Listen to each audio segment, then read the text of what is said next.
나의 삶을 바꾸자면 이 제목으로 은혜를 나누겠습니다. 미국의 심리학자 데이비드 리버만은 나에겐 분명 문제가 있다라는 책에서 이렇게 말을 했습니다. 사람은 자신이 생각하는 모습대로 된다.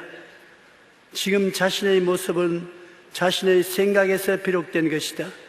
내일 다른 위치에 있고자 한다면 자신의 생각을 바꾸면 된다.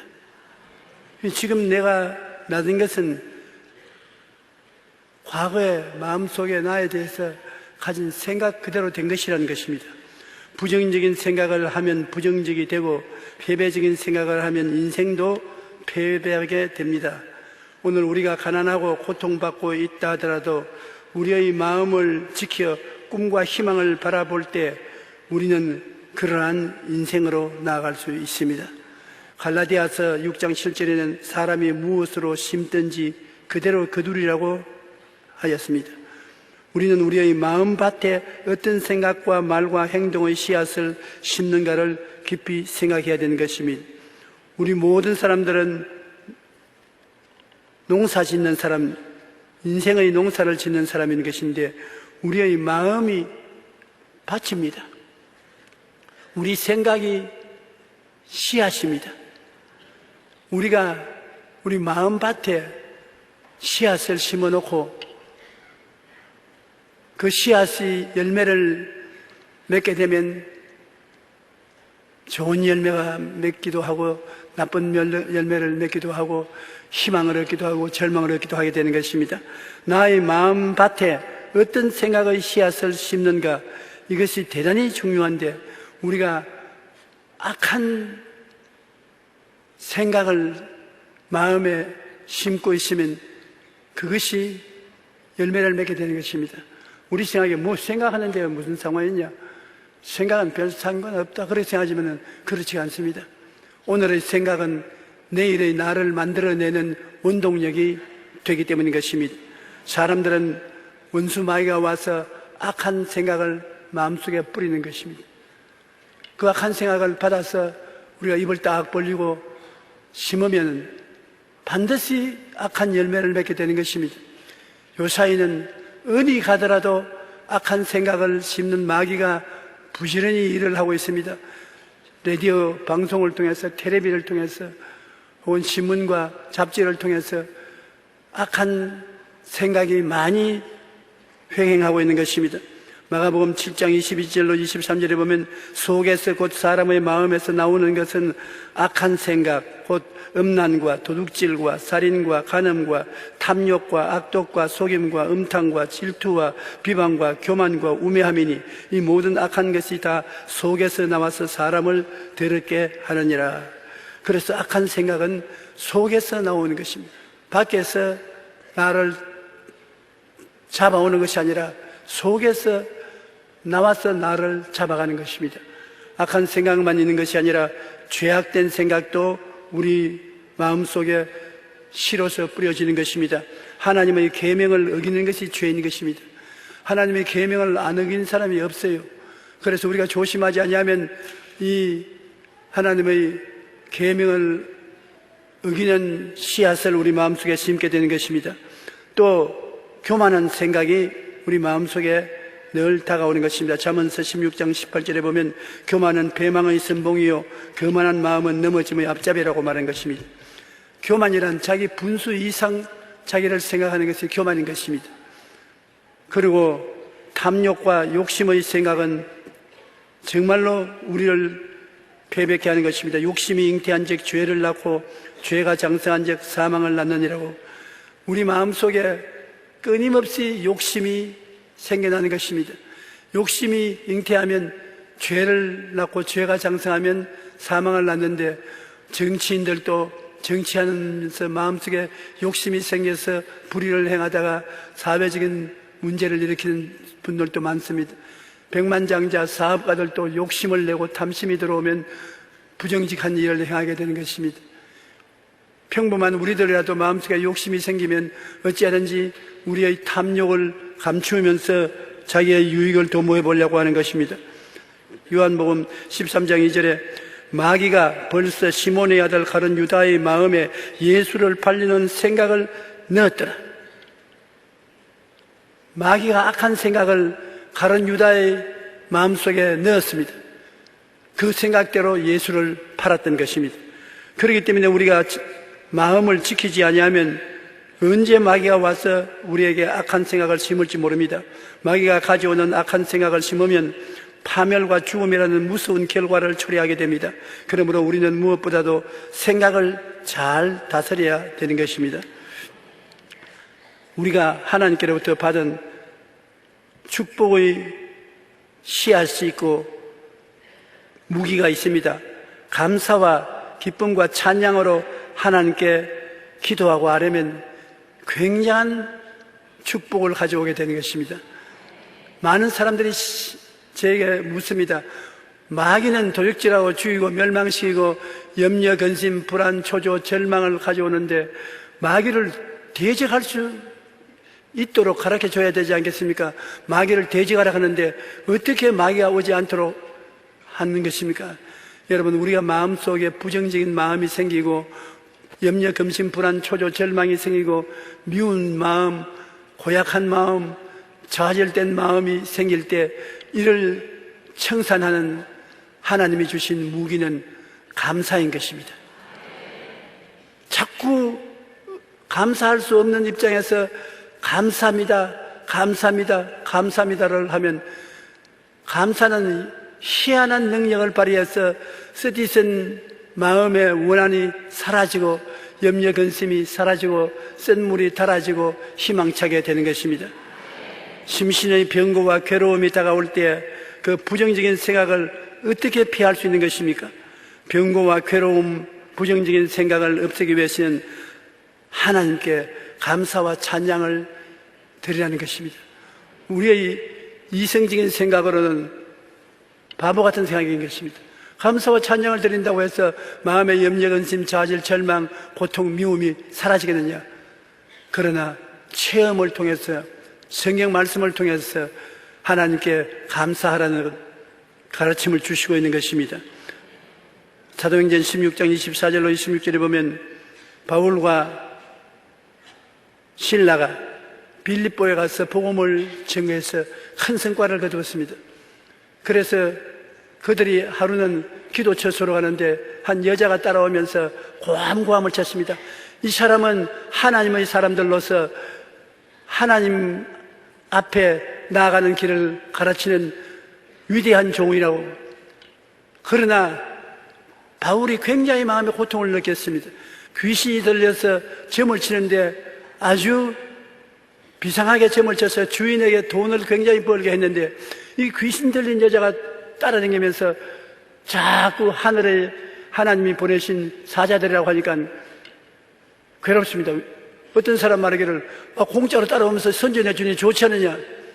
안 좋습니다. 왜냐하면 좋은 사람이 와서 선전을 해주면 좋은데 귀신 들린 여자가 따라와서 선전하니까 사람들 보기에 한패구나. 바울과 실라도 한패로 느껴지기 때문에 전도하는 것이 귀신의 예언과 같이 생각하게 되므로 큰 낭패가 되는 것입니다. 그래서 바울이 그 여자를 돌아보고서 나사렛 예수 이름으로 명하노니 너희 귀신아 나오라.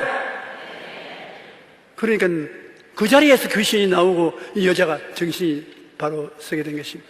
주인이 와보니까 돈벌이 다 했단 말입니다. 이제 귀신이 없으니까. 그러니까 바울과 신라를 붙잡아서 호함호함을 쳤습니다. 여러분이여 모여라.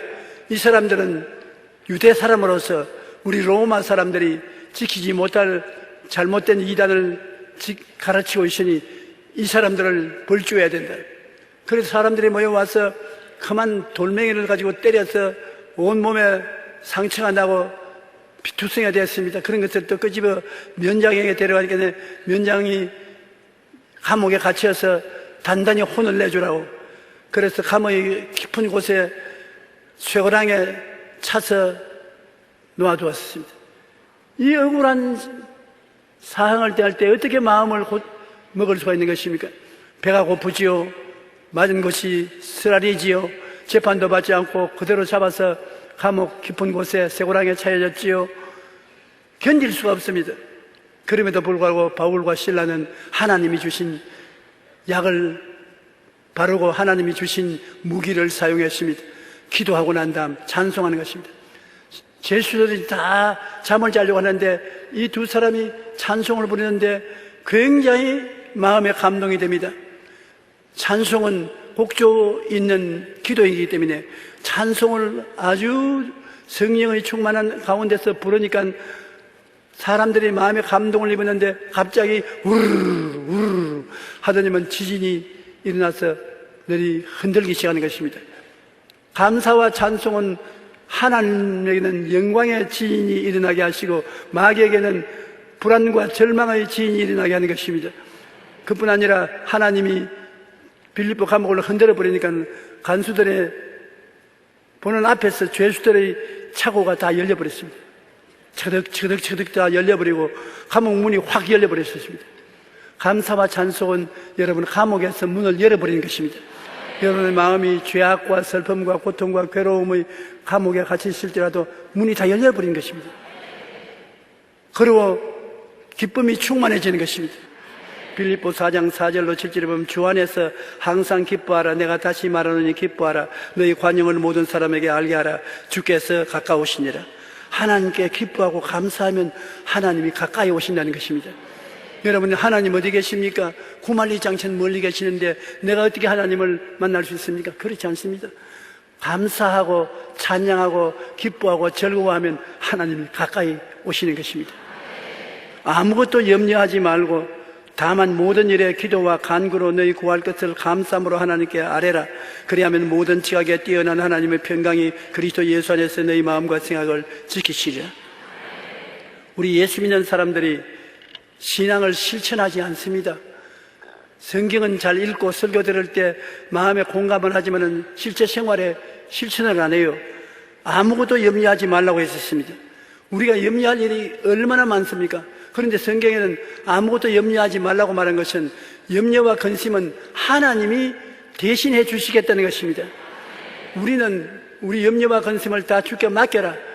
그러면 제가 너를 돌보시라고 하셨으니 하나님이 여러분께서 기뻐하고 즐거워하고 감사하고 찬송하면 가까이 오셔서 자, 염려와 근심을 다 내게 내놓아라. 내가 너를 돌봐 주겠다.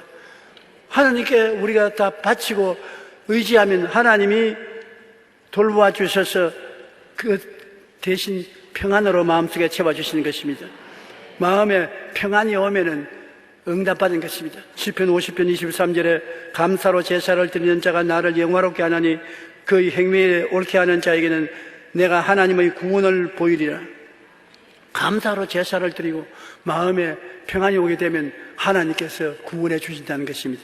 하나님의 능력을 베풀어 주시는 증거가 나타나는 것입니다. 우리가 이 세상에 살면서 삶의 자원이 어디에 있습니까? 돈이 삶의 자원입니까? 그렇지 않으면 청춘이 삶의 자원입니까? 집이나 땅이 삶의 자원이 되는 것입니까? 무엇이 우리에게 삶의 자원이 되는 것입니까?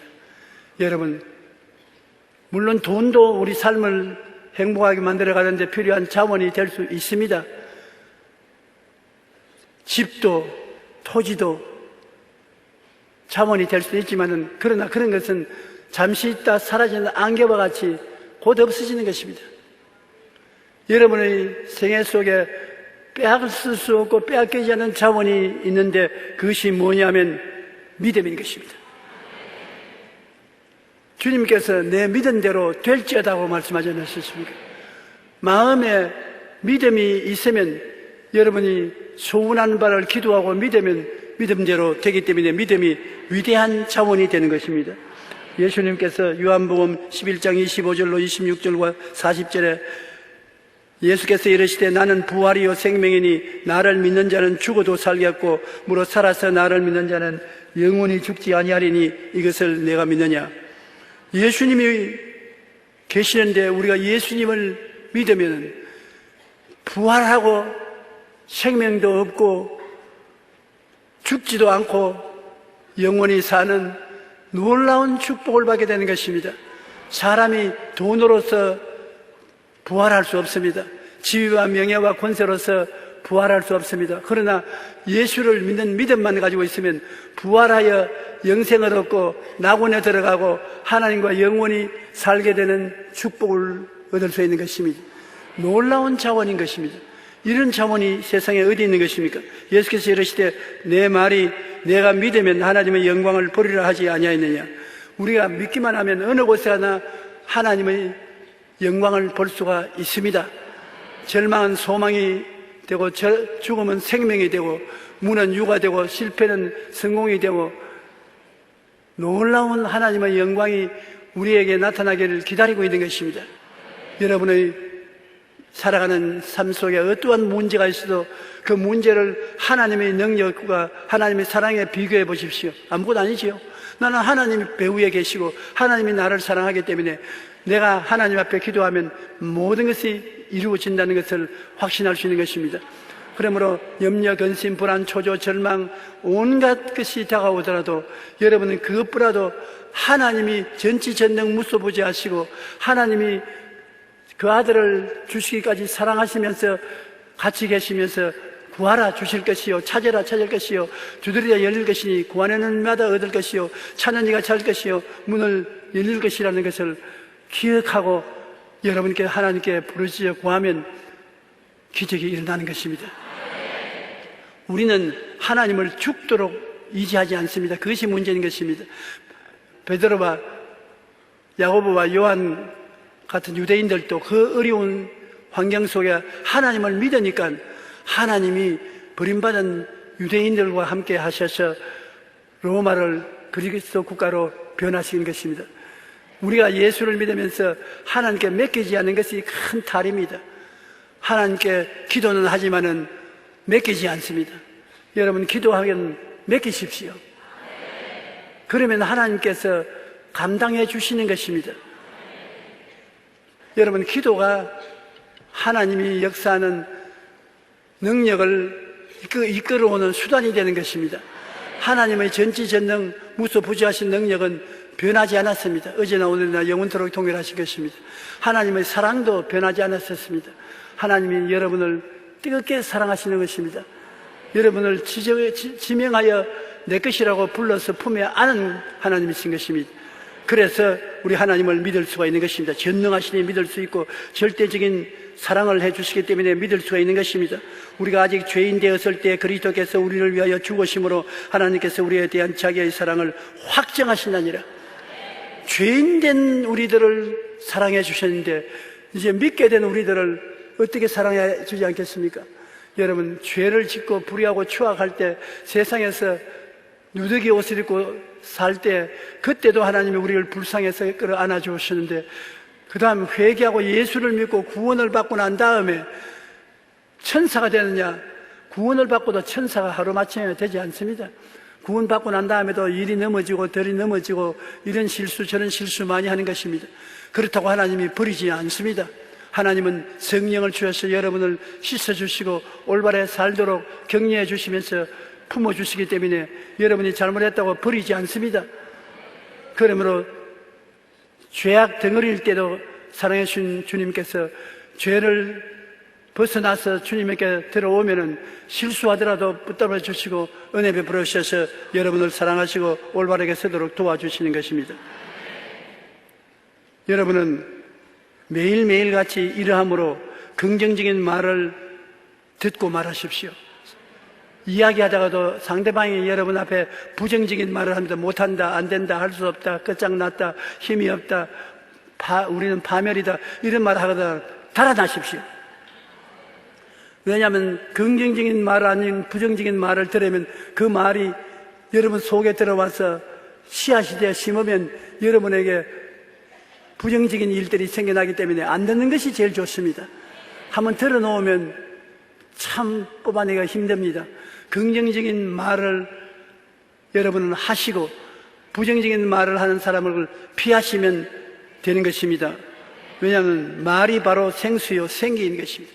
여러분 입에서 나오는 말이 생수가 되고 생기가 되는 것입니다. 그러므로 살리는 역사와 함께 죽이는 역사도 말을 따라서 나타나는 것입니다. 잠언서 18장 21절에 죽고 사는 것이 혀의 힘에 달렸나니 혀를 쓰기 좋아하는 자는 혀의 열매를 먹으리라. 죽고 사는 힘이 입에서 나오는 것입니다. 그러므로 여러분께서 입으로 부정적인 말을 하면 그것이 죽이는 힘이 되어서 주위에 역사하는 것입니다. 죽고 사는 권세가 입에서 나오니까 우리 입에서 말하는 것을 굉장히 주의해야 되는 것입니다. 선한 말은 꿀송이 같아서 마음에 달고 뼈에 양약이 되느냐. 마음에 하나님 말씀하고 긍정적이고 적극적인 말을 하면 이것이 양약이 되고 꿀이 된다. 꿀같이 달고 약같이 치료를 하는 역사를 베풀어 주는 것입니다. 세상에 금도 있고 진주도 많거니와 지혜로운 입술이 더욱 귀한 보배다. 금도 있고 은도 있고 다이아몬드도 있고 보배도 있지만은 실제로 여러분의 인생을 변화시키는 것은 입술에서 나오는 말이 여러분을 변화시킨다는 것입니다. 그러므로 말이 죽고 사기는 힘이 있고 여러분 말이 꿀송이 같이 달고 뼈에 양약이 될 수도 있고 말이 큰 보배가 되어서 금보다 진주보다 더 좋게 된다는 것입니다. 그렇기 때문에 여러분 말을 할 때 언제나 관심을 가지고 주의를 하십시오. 여러분 주의를 다스리거나 창조하거나 새롭게 하는 것은 입술의 말이 그렇게 하는 것입니다. 여러분에게 무서워하고 두려워하면 그것이 마귀가 그를 통해서 다가오는 것입니다. 나는 못 산다, 안 된다, 할 수 없다, 실패한다, 패배할 것이다. 그것이 마음의 불안과 공포 원인이 되면 그를 따라 마귀가 꼭 들어오는 것입니다. 그러므로 마음속에 부정적인 말을 절대로 허락하지 마십시오. 긍정적인 말을 듣고 말하면 그것이 여러분에게 큰 축복이 되는 것입니다. 우리가 말을 하면 여러분 하나님이 첫째 여러분 우리 말을 듣고 있는 것입니다. 하나님이 여러분 입에서 나오는 말을 듣고 난 다음에 네 말한 대로 해주겠다고 말씀하는 것입니다. 그 다음 듣는 것은 누가 듣느냐? 여러분 자신이 듣고 있는 것입니다. 여러분 마음이 여러분 입술의 말을 듣고서 아 그런가? 그러면 우리 모든 마음이 네 말이 이루어지도록 전력을 기울이자. 그렇게 여러분의 뇌가 결심을 하는 것입니다. 여러분의 뇌는 여러분 환경에 일어나는 사실을 말과 혼돈을 하고 있는 것입니다. 여러분 말이 실제로 환경에 일어나는 것이라고 생각하고 말하는 대로 마음에 준비를 하고 도와주는 것입니다. 못 산다, 안 된다 할 수 없다면 여러분 마음에 못 사고 안 된단다.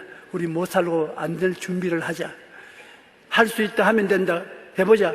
그러면 여러분의 두뇌가 할 수 있다 하면 된다. 해보자니까 우리 전력을 기울여서 지혜와 총명을 다해서 그 일을 이루어지게 하자. 우리 여러분의 두뇌는 여러분의 말을 따라서 행하는 것입니다. 환경을 따라서 행하지 않습니다. 하나님도 여러분 말을 따라서 축복을 하시고 혹은 저주를 하시고 여러분 두뇌도 여러분 말을 따라 망하게 하고 성하게 하기도 하는 것입니다. 그러므로 우리 말을 언제나 하나님 닮아서 창조적인 힘이 있다는 것을 알고 창조적인 말을 써야 되는 것입니다. 하나님이 말씀으로 천지를 창조하셨습니다. 예수님이 죄인을 용서할 때 네 죄 사함을 받았느니라. 너 증풍병자에게 너 상을 들고 집으로 돌아가라. 손 마른 자는 손을 내놓아라. 문둥병 환자는 너희가 병에서 고침을 받았느니라. 말씀으로 주님께서 모든 사람을 고치고 축복을 해주신 것입니다. 그런데 여러분은 하나님의 형상과 모양대로 지음받은 사람으로서 말을 하나님의 형상과 모양대로 할 줄 알아야 되는 것입니다. 여러분의 말을 통하여 여러분의 주변을 변화시키고 미래를 창조해야 되는 것입니다. 그러므로 마음 바탕을 우리가 만드는 데 따라서 운명을 심게 되는 것입니다. 마음이 바치면 여러분의 운명은 그 밭에 무엇을 심느냐에 따라 다가오는 것입니다. 좋은 씨앗을 심거나 나쁜 씨앗을 심거나 이것은 입의 말로서 결정되는 것입니다. 우리의 마음밭에 우리는 내일 거둘 열매를 심는 것입니다. 생각도 좋은 생각은 좋은 씨앗이요 나쁜 생각은 나쁜 씨앗입니다. 말도 긍정적인 말은 좋은 씨앗이요 부정적인 말은 나쁜 씨앗입니다. 행동도 선한 행동은 좋은 씨앗이요 악한 행동은 나쁜 씨앗입니다. 생각도 말도 행동도 마음을 움직이면 그것이 나의 운명을 만드는 요소가 되는 것입니다. 모든 지킬 만한 것 중에 더욱 내 마음을 지켜라. 생명의 근원이 이에서 나느니라. 오늘 이 시간에 여러분, 우리는 다 같이 하나님께로부터 마음을 선물로 받아서 태어나는 것입니다. 이제 여러분 마음의 씨앗은 성경을 읽음으로 그 성경 말씀을 통해서 마음의 씨앗을 심게 되는 것입니다. 마음에 말씀을 심고 그 말씀을 생각하고 믿고 끊임없이 입술로 시인하면 좋은 일이 일어나는 것입니다. 제가 여러분께 늘 말씀하다시피 여러분 꿈을 꾸고 믿고 말로서 중얼거리고 다니면 모든 것이 그를 따라서 형통하게 되는 것입니다. 바라보고 믿고 말하라. 그것은 여러분 꼭 여러분이 기도할 때도 바라보고 믿고 말하면 기도가 응답되는 것입니다. 일을 할 때도 일이 되는 것을 바라보고 믿고 된다고 말하고 나가면 기적이 일어나게 되는 것입니다.